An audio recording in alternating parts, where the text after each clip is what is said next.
Ditetapkan tersangka, terungkap peran Crazy Rich Helena Lim di kasus korupsi timah, beri bantuan dari hasil kejahatan.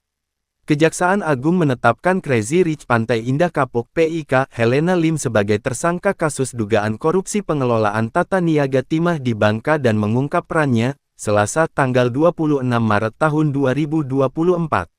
Helena Lim dalam kapasitasnya sebagai manajer PT Quantum Skyline KSE diduga memberikan bantuan pengelolaan hasil tindak pidana korupsi yang dikemas dalam bentuk CSR. Yang bersangkutan selaku manajer PT KSE diduga kuat telah memberikan bantuan